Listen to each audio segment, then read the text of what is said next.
Picture चालू करो बे। Page है, आर्टिकल है, भाजपा ने लिखा यहाँ पे कि 1962 में जब युद्ध हो रहा था तो जनसंघ ने महत्वपूर्ण मुद्दों पर राष्ट्रीय सुरक्षा पर नेहरू की नीतियों का डटकर विरोध किया। अच्छा, ठीक है। ये स्पष्ट लिखा है भाजपा की वेबसाइट में। तब ये देशद्रोही नहीं थे क्या? तब ये 1962 में देशद्रोही नहीं नहीं थे? नहीं थे देशद्रोही, क्योंकि अगर युद्ध चल रहा हो और इंडियन एयरफोर्स को मना किया जाए कि इंडियन एयरफोर्स को मना किया जाए कि जो युद्ध कर रहा है उस पर अटैक नहीं करो, तो देशद्रोह वो होता है।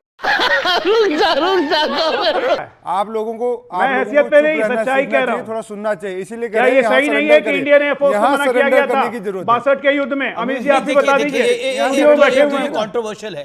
दोस्ती है नरेंद्र मोदी जी की पाकिस्तानियों के साथ। बिरयानी खाने नरेंद्र मोदी जी जाते हैं तो दोस्ती का हक तो अदा करेंगे ना। आज पूरा देश जानना चाहता है, अमित जी आप ये बताइए ना, नरेंद्र मोदी जी और भारत सरकार, पूरा विपक्ष एक साथ खड़ा था। आपने कभी देखा कि विपक्ष साथ नहीं दे रहा?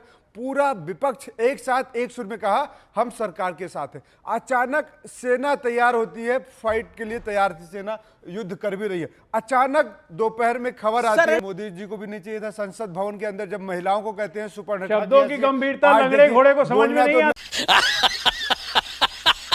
नरेंद्र मोदी जी को भी महिलाओं का बोलने दीजिए 2 सेकंड।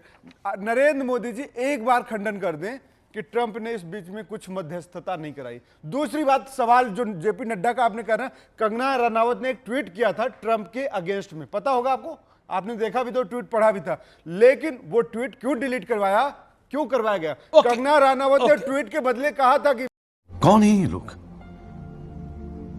कहां से आते हैं? मुझे जेपी नड्डा जी ने फोन करके कहा इस ट्वीट को डिलीट कर दीजिए। एक महिला सांसद की क्या इतनी हैसियत नहीं होती, वो अपने मन की बात। अजय लोग अभी बता था भाई, अभी बता था, अभी तूने गाड़ में उंगली किया ना, अभी बता था। एक मिनट, ट्रम्प चचा की बात पे इतना यकीन है, लेकिन अपने सेनाध्यक्ष की बात पे चचा तो आप ही कहते थे ना, यकीन नहीं है। मिनिस्ट्री ऑफ एक्सटर्नल अफेयर्स की बात पे यकीन नहीं। अरे एक मिनट, बीच में स्टूडियो का फायदा नहीं, स्टूडियो का फायदा लेने की जरूरत नहीं है, मेरी बात बोलने दीजिए। मैं जान रहा हूँ, मैं जान रहा हूँ, लंगड़ा घोड़ा और लंगड़ाने लगेगा। मैं कह रहा हूं कि कर्नल सीरियस चौहान ने जब कहा, आज भी कहा, कल भी कहा, उस पर यकीन नहीं कि 48 घंटे की जगह 8 घंटे में युद्ध खत्म कर दिया। पाकिस्तान को हमसे भीख मांगनी पड़ी कि युद्ध रोको, डीजीएमओ के तहत, उन पे यकीन नहीं है। मिनिस्ट्री ऑफ एक्सटर्नल अफेयर्स ने 2 बार स्टेटमेंट दिया, उन पे यकीन नहीं है। विक्रम मिस्त्री ने 3 बार स्टेटमेंट दिया, उन पे यकीन नहीं है। प्रधानमंत्री ने देर राष्ट्र को संबोधन किया, उसके बाद कम से कम 6 बार संबोधन कर चुके हैं, उन पे यकीन नहीं है। किस पे यकीन है बाबू? चाइना पे जी, लेकिन होती है और वहां पे कहते हैं कि जयशंकर मुखबिर है। हाँ, बिल्कुल मुखबिर है, जयशंकर मुखबिर है, बिल्कुल मुखबिर है। हाँ, कैसे?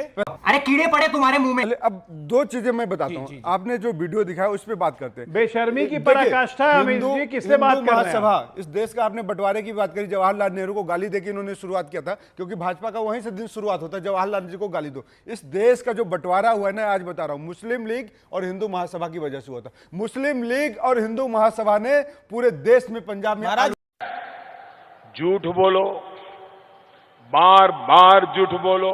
कांग्रेस पार्टी के दफ्तर का इतिहास मत पढ़ाइए। मैं आरएसएस का, मैं देश का इतिहास जानता हूं। आप आरएसएस का इतिहास आपके इतिहास में तो, कांग्रेस के इतिहास में तो सावरकर भी गद्दार है, तो कोई क्या करे? जब कांग्रेस के इतिहास में सावरकर गद्दार है, समाजवादी पार्टी के इतिहास में राणा सांगा गद्दार है, तो क्या करे फिर? क्या बढ़िया था गुरु। क्या करें? उन इतिहासों को माने और अपने पूर्वजों को गद्दार माने। अरे देखिए, अपने पूर्वजों को गद्दार माने, राणा सांगा और वीर सावरकर को गद्दार माने हम लोग। भाजपा प्रवक्ता बैठे हैं, भाजपा प्रवक्ता की बात नहीं है, यह देश की बात है। यह देश के 140 करोड़ लोगों की बात है। दीपक झा, 140 करोड़ लोगों के प्रधानमंत्री को आपका नेता सरेंडर कर रहा है, इसका जवाब देना पड़ेगा, सवाल करना पड़ेगा। अगर देश की बात करते, मैं भी देश की बात करता हूं। चलिए, हम लोकसभा में जो विपक्ष की सबसे बड़ी पार्टी है कांग्रेस, वो कह रही है, विपक्ष के जो नेता है वो कह रहे हैं कि हमें संसद भवन में बुलाइए, हमें बात करिए। बेटा, तुमसे ना हो पाएगा। हमें देश पे भरोसा है, सैनिक पे भरोसा है, लेकिन नरेंद्र मोदी जी आपको जवाब समझ में नहीं आता है। एक शांति।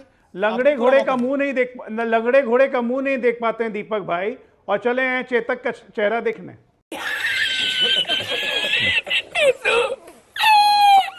पहले लंगड़े घोड़े का मुंह देखिए, उससे बात कीजिए, ठीक है ना, उसके बाद चेतक के बारे में बात कीजिए। पकड़ के लाने रही बात वाले स्पेशल बचपन सेशन में की, आप लोग रही बात मगरमच्छ स्पेशल के सेशन आंसू रोते हो, की, स्पेशल जिनका सेशन की सपना बात दिखाया करते था हैं। एक पहले मिनट, आपने बीच में नहीं, कि हम बीच में नहीं, युद्ध अरे करेंगे, बीच में बोल के POK कोई फायदा ले नहीं है। और अब बंदूक सुन लीजिए, जो है, सुन लीजिए ना, बिना अरे यार युद्ध फैक्ट किए पे बात बुद्धि कीजिए ना, नहीं फिर बने चिल्लाम हैं। चिल्ली करनी है तो आप एक बोलते बात याद रख रहिए। लीजिए अमित भाई, यार ये भाई। स्टूडियो का फायदा उठाना होता है, दीपक अपने अपने टर्न पे बोलिए स्टूडियो का ना। फायदा उठाना होता है। ठीक है, अरे आप भी गधों की टोली में घोड़ों की बात हो रही है, मैं गलत क्या बोला?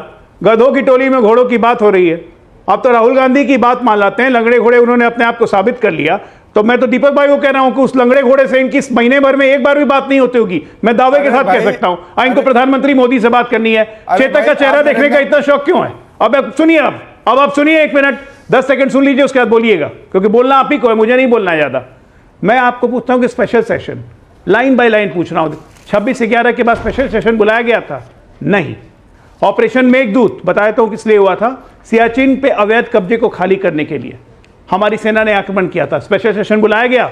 नहीं। ऑपरेशन ब्लू स्टार, आर्मी घुस गई स्वर्ण मंदिर में, स्पेशल सेशन बुलाया गया? नहीं। उसके बाद ऑपरेशन पवन, एलटीटी को मारने के लिए, प्रभाकरण के लिए आईपीकेएफ भेजी गई, स्पेशल सेशन बुलाया गया? नहीं। ऑपरेशन कैक्टस, लगातार लाइन से बोल रहा हूं, एक भी गलत हो तो बोलिएगा दीपक झा। ऑपरेशन कैक्टस, मालदीव में तख्ता पलट, और स्पेशल सेशन बुलाया गया? नहीं। जी जवाब ड्रामेबाजी करनी है आपको, देश के शौर्य पे अपनी राजनीतिक रोटी सेकनी है आपको। देखिए, रोटी मैं सुधांशु त्रिवेदी को सैयद त्रिवेदी, सुधांशु त्रिवेदी बोलूं या मौलाना बोलूं, बात है कि आरएसएस की पाठशाला से पढ़ के आए हैं। जनता पार्टी ने इनको बैन किया था, आपको पता है ना, 1980 में जब जनता पार्टी ने आरएसएस के लोगों को बैन कर दिया था। त्रिवेदी में मौलाना दिख रहा है आपको? सुनिए, हाँ मौलाना दिख रहा है, क्योंकि इनको मौलाना गलत होते हैं? बिल्कुल। अब सुनिए, बात यह है, मौलाना गलत होते हैं। अब मौलाना गलत होते हैं या सही होते हैं, आपसे पूछ रहा हूं। आसिम मनूरी बोल रहे हैं, मैं तो कहता हूं पाकिस्तानी सेना क्या है? गद्दार है, आतंकवादी है। पाकिस्तान की पूरी सेना आतंकवादी है। जहां से आतंकवादी वो पैदा होते हैं, वो ट्रेनिंग ही देते हैं आतंकवादियों की। बात यह है कि हम काम की बात करते हैं। मैं तो मेडिकल स्टूडेंट हूं, बड़ा क्लिनिकली इसको डाइसेक्ट कर देता हूं आपके लिए। मेंडल थ्योरी ऑफ जीन्स पढ़ी है आपने? 7 पुष्ट पीछे तक जाती है, यहाँ 4 ही पुष्ट पीछे चलते हैं। नेहरू जी से शुरू करते हैं। पहला सरेंडर मुस्लिम लीग के सामने सरेंडर प्रधानमंत्री बनने की इच्छा में, भारत के 2 टुकड़े, भारत और पाकिस्तान। दूसरा सरेंडर 1948, जब कबायलियों को खदेड़ा जा रहा था, जम्मू कश्मीर के 1/3 हिस्से को छोड़ दिया, पीओके बन गया, दूसरा सरेंडर। तीसरा सरेंडर यूएनएससी में परमानेंट जगह मिल रही थी, नेशनल सिक्योरिटी काउंसिल में चाइना का नाम आगे कर दिया, तीसरा सरेंडर।